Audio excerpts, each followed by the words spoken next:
What's up, YouTube? Plus Master here. Yes, I got a haircut. I shaved. Funny story. I was just trying to trim my mustache and I nicked it, so I had to shave it all off. And it's been a while. Been a while in front of the camera. Glad to see you're all back. Hope you guys had a good Thanksgiving.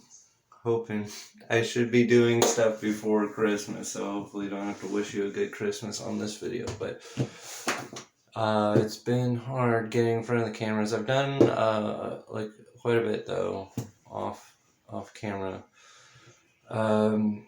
So I mean that's for another one. I'd kind of like to go into some deck profiles for Vanguard, so that's what we're going to be doing today.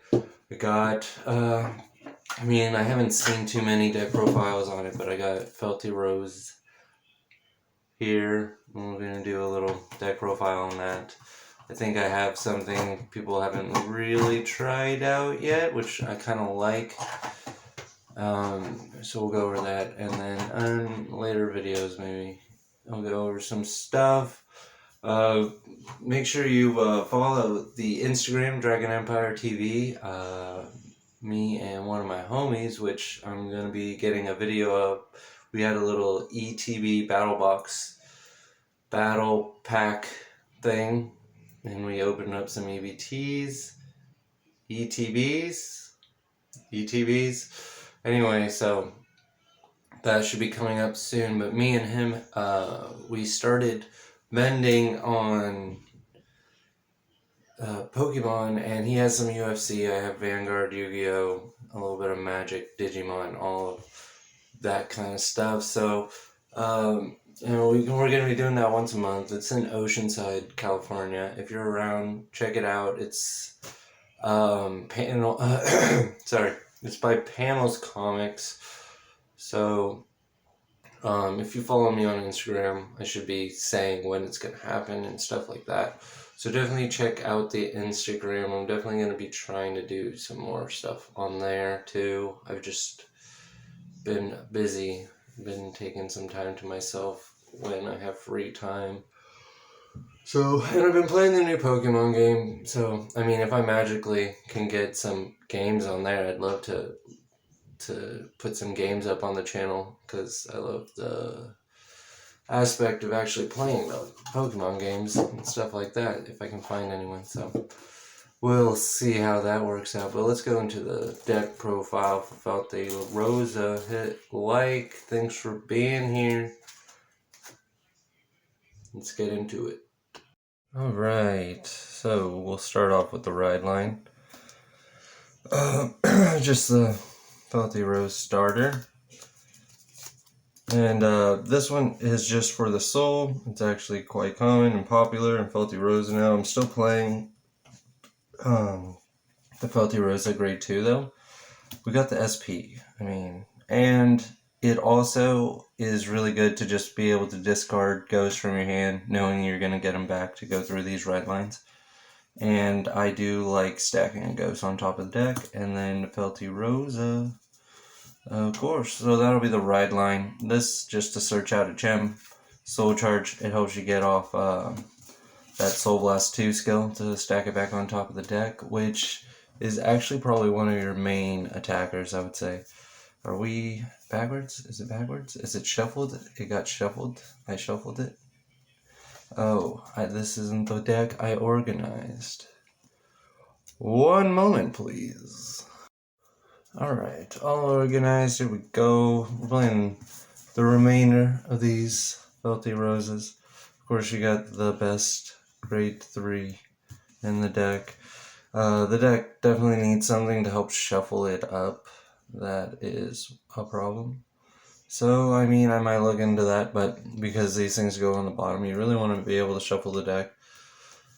For the, like, third best card in the deck, probably. Just it being able to go to soul, give something +5, giving it to, like, your thing that stands, which is probably the third best card in the deck, honestly. This is probably, like, the fourth. But it going into soul definitely probably bonks that one down a little bit. So I like this one a lot.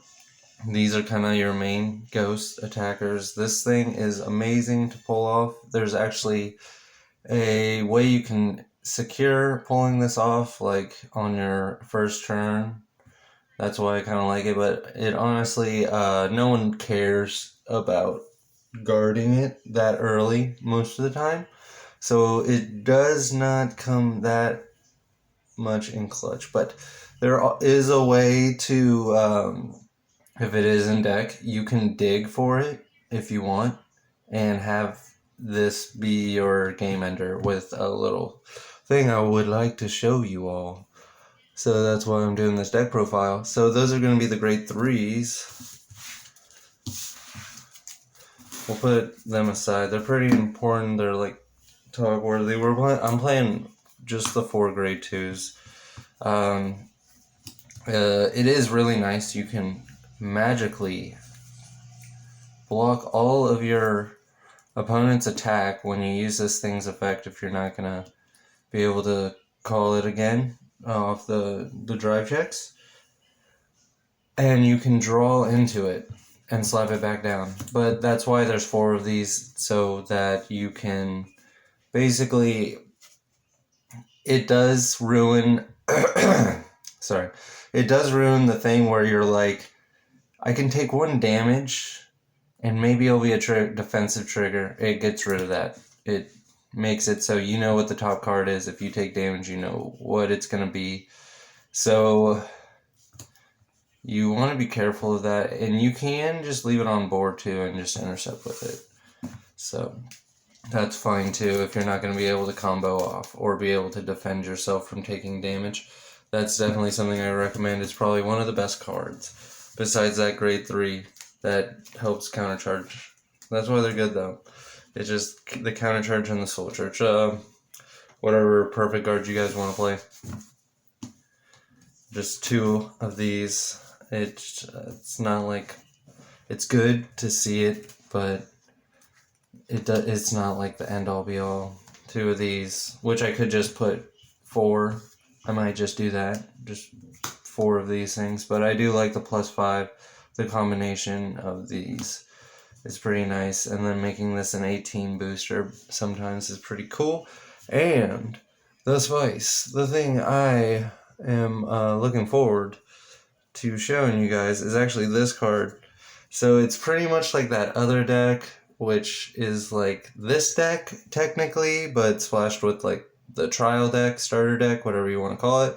So they use this card, so why wouldn't feltyroza, right? I mean, I don't see why not. So this is actually the thing that makes it so you can dig. So you can do these things with it, right? You can drop this down. You can drop these down. You can get rid of a card to add like a higher shield value card in your hand. That could be beneficial. You get these right here off for free. So you can use which we're playing the 1, which costs a counterblast. So you can keep your damage a little bit low because you, instead of trading the counterblast, this will just countercharge with this card, which I really like. I think it's really good. So, and you can stack that with the red line if you really want to. And then these things are nice too. If you get a ghost, you get a hit off of this. If you don't, you want to try to increase your shield value in hand. So that's definitely the thing. But I really like the combo with this late game. Being able to slap these down and like use up some of your soul blast to try and get this thing out to be able to smack them for game is a really nice combo, which I have gotten off once, so it's pretty good. Especially it was once. I've only really played like 1 tournament with this deck, I think, too. So that's going to be the grade 1s. This is a little spice I think people should consider playing in feltyroza. It's really nice. So let's just go into the 0s, which are going to be, we're playing the 1 of this, like I was saying, and I'm playing 1 of this. It's just a +5, and it's free soul charge, so why not? You open up 1 of them, you search out the other, basically. So that's kind of the idea. you can have the dramatic thing of hitting it off your drive check and doing nothing. That happens, but I think the soul is worth it, so why not?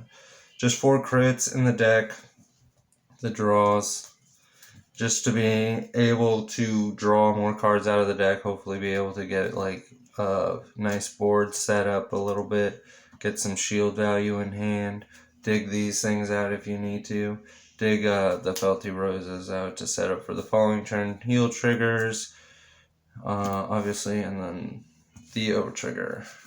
So that's going to be the deck.